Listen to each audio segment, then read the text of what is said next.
Qual é?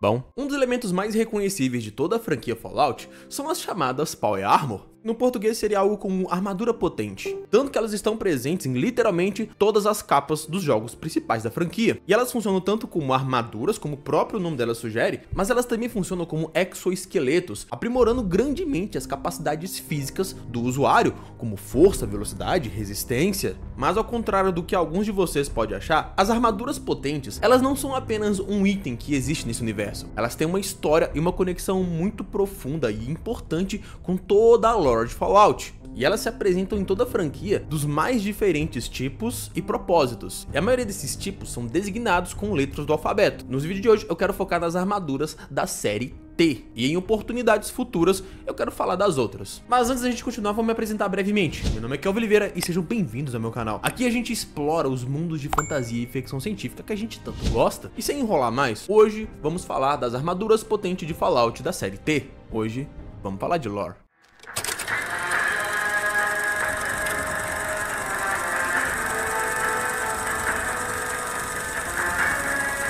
Uma coisa muito importante vocês terem em mente é que por volta de 2052 começou a chamada Guerra dos Recursos, porque no universo de Fallout, décadas de consumo desenfreado e irresponsável levaram a uma escassez de recursos naturais essenciais, como madeira e petróleo. Essa escassez começou a provocar uma série de conflitos armados por todo o planeta. Apesar que muitos desses conflitos armados eram justificados por suas nações como segurança nacional, a real é que a maioria deles era uma forma de se apropriar dos recursos de outras nações. E um dos principais países que fizeram parte da Guerra dos Recursos, obviamente, foi os Estados Unidos. Qual guerra que eles não participam, né? Mas aí que tá o negócio, você participar de uma guerra, mesmo que no fundo seja para se apropriar dos recursos de outra nação, você vai gastar recursos, né? E em um mundo que os recursos são limitados e existem restrições para todo lado, não é tão fácil assim você mobilizar milhares de tanques e outros veículos blindados, né? E foi por isso que cientistas e engenheiros do exército norte-americano começou a trabalhar a ideia de desenvolver trajes de combate que daria aos soldados a mesma flexibilidade e mobilidade de soldados a pé, porém com a capacidade de carregar e utilizar armamento pesado. Sem falar que evitaria a necessidade de mobilizar no campo de batalha os pesadíssimos e custosos veículos blindados. Apesar que essa pesquisa começou em agosto de 2065, por mais de um ano ela só rendeu protótipos mal sucedidos. Porém, no ano seguinte, em 2066, ela gerou o seu primeiro grande fruto, que é a célula de fusão. Em palavras vulgares, as células de fusão é como se fossem micro-reatores nucleares, que ao consumir certos isótopos radioativos, era capaz de gerar uma grande quantidade de energia. E por um breve momento pensaram nela como uma solução para a crise de recursos, já que ela gerava uma grande quantidade de energia de maneira relativamente eficiente. Mas obviamente não deu certo, né? A guerra continuou. Mas bem, nesse momento a guerra de recursos, ela estava realmente ativa, ela estava realmente pegando fogo, era mais no Oriente Médio. Eu vou fazer depois um vídeo só sobre as guerras para não ficar me repetindo em todo o vídeo. Mas em 2052, um grupo terrorista destruiu Tel Aviv, a capital de Israel, o que gerou uma série de conflitos armados no Oriente Médio. E apesar que os Estados Unidos viviam constantemente com medo de uma guerra entre eles e outras nações, principalmente a China, estourasse, para os Estados Unidos a guerra ainda estava meio fria, ainda era meio que uma guerra fria. Mas a chinela ia cantar mesmo em 2066, quando a China tentou negociar com os Estados Unidos algum tipo de acordo de compartilhamento das reservas de petróleo do Alasca. E os Estados Unidos recusaram e a China falou assim: se você não quer dividir comigo, então eu vou tomar um pouquinho pra mim. E no inverno de 2066, tropas chinesas invadiram o Alasca, o que transformou o quintal dos Estados Unidos em um campo de guerra, o que obrigou o exército norte-americano e as empresas contratadas por eles a acelerar a produção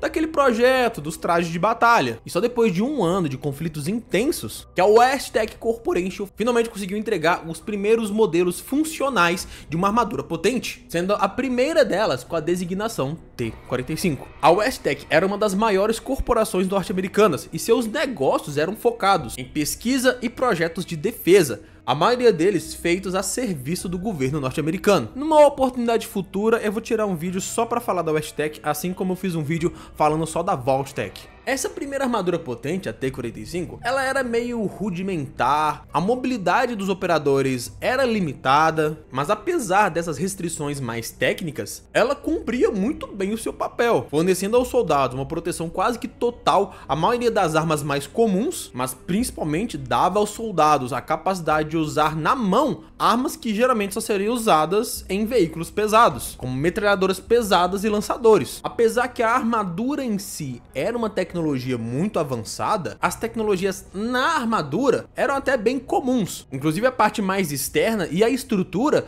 era feita de um material bem comum, era feito de aço, o que permitiu que várias delas fossem construídas em série e mobilizadas para o campo de batalha. A utilização dessas primeiras armaduras potentes na guerra contra a China iria mudar a natureza do fazer guerra para sempre, já que essas tropas vestindo armaduras potentes começaram a dizimar e destruir as forças chinesas com certa facilidade, botando pressão no exército chinês, forçando eles a criarem a sua própria versão da T-45, chamada de armadura potente popular. E assim o Alasca se tornou um campo de batalha de tropas usando armaduras potentes. E assim que a China começou a mobilizar as suas próprias tropas com armaduras potentes, os Estados Unidos também começaram a desenvolver suas contramedidas contra armaduras potentes, como armas de pulso eletromagnético. Mas assim, a tecnologia de armadura potente da China estava anos e anos atrasada em relação às tecnologias das armaduras potentes americanas. Então a China, ao invés de tentar bater de frente com força bruta, eles focaram seus esforços no desenvolvimento e na pesquisa de alternativas que envolviam menos força bruta, como a armadura furtiva chinesa, que deixava o seu usuário não mais resistente ou mais forte,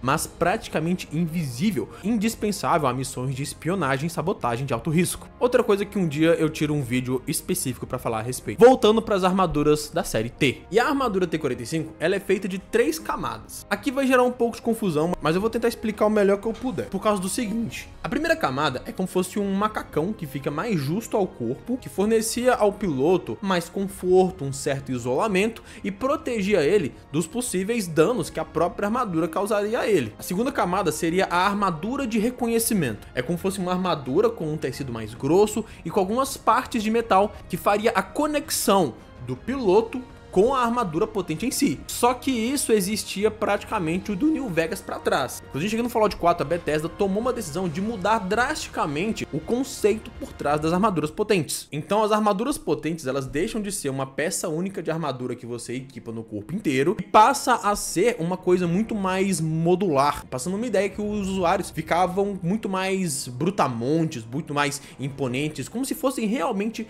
pequenas unidades blindadas. A ideia lembra um pouco até das armaduras potentes de Warhammer 40k, e eu acho que deve ter tido alguma inspiração. Então, apesar que as armaduras de reconhecimento continuam existindo, funcionalmente, elas dão lugar aos Power Armor Frame. Se eu não me engano, no português ficou chassi de armadura potente, que é como se fosse a estrutura base da armadura potente, e tem os seus motores e articulações. Inclusive, é no Power Armor Frame, ou antigamente na armadura de reconhecimento, que a gente colocava o núcleo de fusão, que apesar que eu não achei uma ligação direta entre um e outro, eu acredito que seja uma variação da célula de fusão para energizar o traje. E a terceira camada, depois do Power Frame, ou se for de New Vegas para trás, depois da armadura de reconhecimento, é que vem a parte mais externa, a parte realmente de proteção das placas da armadura, que podem ser de aço, titânio, pode ter diversas pinturas. E assim, apesar que eu falei que a T-45 ela tinha certas limitações em relação à mobilidade dos soldados, no decorrer do tempo ela foi recebendo diversas modificações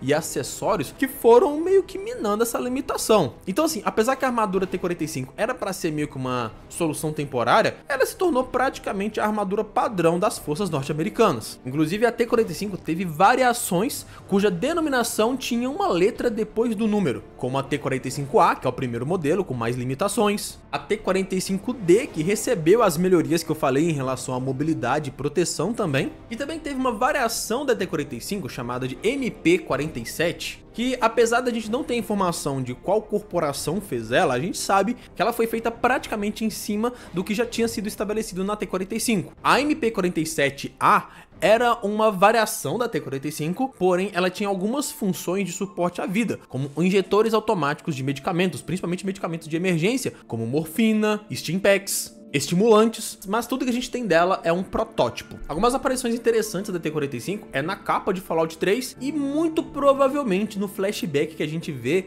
do trailer da segunda temporada da série de Fallout. Quando eu vejo uma publi num canal do YouTube, às vezes eu fico pensando assim, cara, será que esse cara realmente consome o que ele tá anunciando? E atualmente a empresa que tá me apoiando é a Tria Editora, que publica várias coisas, mas principalmente RPGs de mesa. E talvez alguns de vocês devem se perguntar assim, será que o Kelvin realmente joga RPG de mesa? E pra tranquilizar vocês, eu queria mostrar vocês uma coisa. Esses são os livros de RPG que eu tenho. Os físicos, né? Se for para os PDFs, vai bem mais. E foi por isso que eu entrei em contato com a Tria Editora, mostrei o meu trabalho, eles gostaram e a gente firmou essa parceria. Mas falando sério, a Tria Editora, ela é um pouco diferenciada. Eu já participei de outros financiamentos coletivos de RPG e geralmente o pessoal enrola. A Tria Editora, ela libera o PDF na hora que a meta é batida. Tanto que o Shadow of the Evil Wizard, que é o RPG que eles estão trazendo pro Brasil no momento, já tem o PDF liberado para os apoiadores. Já o Lancer, que é a parceria que eu firmei anteriormente com eles, as entregas têm seguido rigorosamente os prazos. Inclusive eu já recebi o meu e já criei o meu personagem. Então eles são uma empresa diferenciada. Tá, mas qual que é o diferencial desse RPG que eles estão trazendo no momento, o Shadow of the Weird Wizard? Eu pesquisei sobre ele, li várias partes do livro e pra começar, a própria lore do universo é interessante. É um mundo que foi governado por séculos e mais séculos por um mago extremamente poderoso que fez experimento e feitiço e coisa por todo o mundo e um dia ele simplesmente sumiu, deixando as sequelas de seus experimentos bizarros por aí. Então eu achei uma premissa até meio original, pra falar a verdade. E o segundo ponto do porquê eu achei interessante trazer ele é porque ele trabalha apenas com 4 atributos e 2 dados. O D20 e o D6 já dá uma boa simplificada pra quem quer começar, pra quem quer fazer one shot, pra quem quer fazer campanha curta. Só que se você quiser se aprofundar, o seu personagem tem tanto caminho, que seria o equivalente a classe ou subclasse, que as possibilidades são quase infinitas. Então é um sistema que ao mesmo tempo ele consegue ser extremamente simples pra quem quer começar, mas ele também consegue ser complexo para quem quer se aprofundar. Ou seja, o Shadow of the Weird Wizard tem vários pontos positivos que me fizeram trazer ele como uma publi pro canal. Eu acho ele muito interessante. Então se esse RPG despertou sua curiosidade, aponta seu telefone pro QR Code que tá na tela ou entra no link que tá na descrição. Assim você vai poder participar do financiamento coletivo, adquirindo o jogo por preços especiais de financiamento coletivo, além de garantir brindes exclusivos para quem é apoiador. Mas assim, galera, tá na última semana de financiamento. Depois disso você vai poder adquirir, mas vai ter que comprar no preço normal. Quem avisa, amigo, hein? Participa do financiamento coletivo. Valeu pela parceria, Tria Editora. Mas assim, apesar que a T-45 se mostrou muito eficiente em proteger as terras americanas do Alasca contra as forças invasoras da China, quando os Estados Unidos decidiram retalhar atacando a China em território chinês, as T-45 mostraram um desempenho muito inferior, principalmente em relação à eficiência, poder de fogo, e isso gerou a necessidade do desenvolvimento de uma sucessora. Essa sucessora teria a denominação T-51 e seus primeiros protótipos foram testados em 2074 em solo americano mesmo. E assim, apesar que ela oferecia realmente mais mobilidade e mais proteção do que a versão T-45, ela era muito mais instável, fazendo a sua pilotagem ser bem mais difícil, mais desconfortável e mais passível de pequenos acidentes, como quedas. Mas aí foi adicionada a T-51B,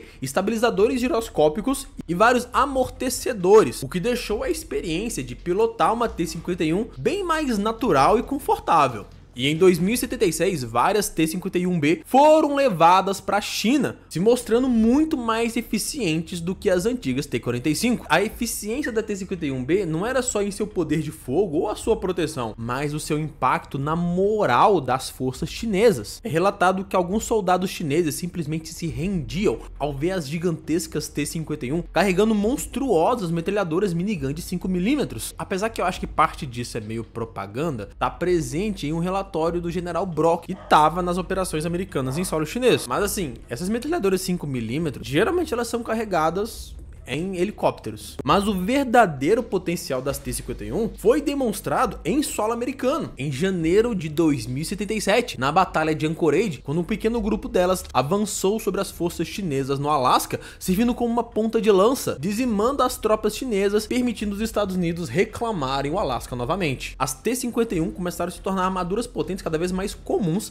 nas forças americanas. Inclusive as T-51 foram usadas pelo exército americano contra o próprio povo americano, para dispersar protestos, para forçar quarentena. Uma coisa importante, durante a guerra sino-americana, os Estados Unidos eventualmente simplesmente invadiram o Canadá e tomaram o Canadá para eles. E bem, nem todo mundo ficou feliz com isso, e os grupos de resistência canadenses contra a anexação norte-americana eram frequentemente dispersados ou executados por militares armaduras T-51. Inclusive, uma das poucas cutscenes de Fallout 1 é isso acontecendo. Algumas aparições interessantes é que a T-51 tá na capa de Fallout 1 e também tá na capa de Fallout 76. Depois do final da Batalha de Anchorage, que os Estados Unidos usaram a T-51 para tomar de volta o Canadá, a WestTech, juntamente com os engenheiros do exército norte-americano, desenvolveram de forma meio que silenciosa uma sucessora ainda mais avançada para a T-51, chamado de T-60. A T-60 foi uma evolução natural da T-41 e da T-51, então ela era mais robusta em termos de proteção, mais robusta em termos de eficiência, de entregar aprimoramento das capacidades físicas do usuário, mas ela foi concluída meses antes da Grande Guerra. É a principal armadura usada pela Irmandade do Aço, porque como ela foi produzida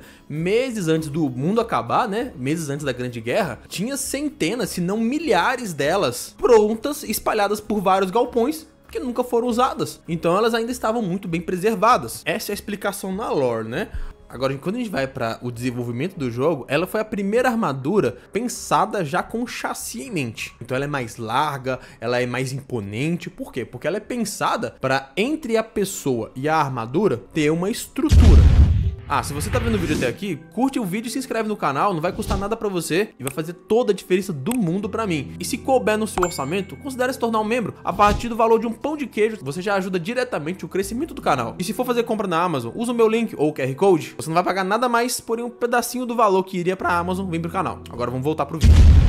E por último, a gente tem a T-65. A T-65, ela é bem diferente das outras. Para começar, que ela foi construída completamente em segredo e seria usada pelo Serviço Secreto norte-americano para proteger o Vault 79. Até porque o próprio Vault 79 era secreto, porque o Vault 79 tinha o objetivo de guardar as reservas de ouro dos Estados Unidos, para quando o momento certo chegasse, a nação norte-americana tivesse fundos para recomeçar o seu domínio. Assim, a T-65 é uma verdadeira monstruosidade. Ela é bem maior, as placas de proteção dela são bem mais robustas, bem mais grossas, ela é bem mais pesada e ela é toda pensada já para resolver os problemas de vulnerabilidade das versões anteriores. Tem uma coisa que a série de TV mostrou pra gente, é que Cooper Howard serviu na Guerra de Anchorage, lá usando as primeiras armaduras de T-45. E ele fala que a T-45 ela tinha uma falha crônica, que era uma vulnerabilidade entre as placas do peito e do abdômen, que custou a vida de milhares e milhares de soldados. Porém, no final da primeira temporada, quando ele enfrenta alguns cavaleiros da Irmandade do Aço, ele pergunta, será que eles corrigiram essa falha? E não, eles não corrigiram, eles só foram empurrando com a barriga para acelerar a produção o mais rápido possível, eles não trabalharam nessa vulnerabilidade. Então eu chutaria que só foram consertar isso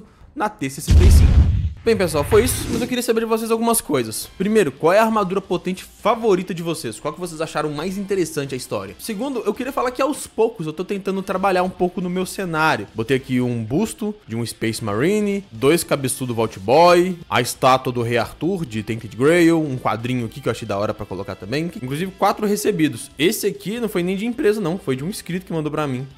Tô muito grato a vocês. O que vocês acham dessa cara do cenário? É meio amador, mas tá sendo feito com bastante trabalho. E se você gosta de armaduras potentes, acho que seria interessante vocês darem uma olhadinha nesse vídeo aqui que eu fiz sobre a Irmandade do Aço, cujo maior símbolo deles são suas armaduras potentes. Agora, se você gosta de tecnologias bem interessantes em games, tem esse vídeo aqui que eu fiz um tempo atrás sobre os implantes cibernéticos de Cyberpunk 2077. Esse vídeo aqui ficou bem legal. No mais, eu quero agradecer a companhia de vocês e até a próxima.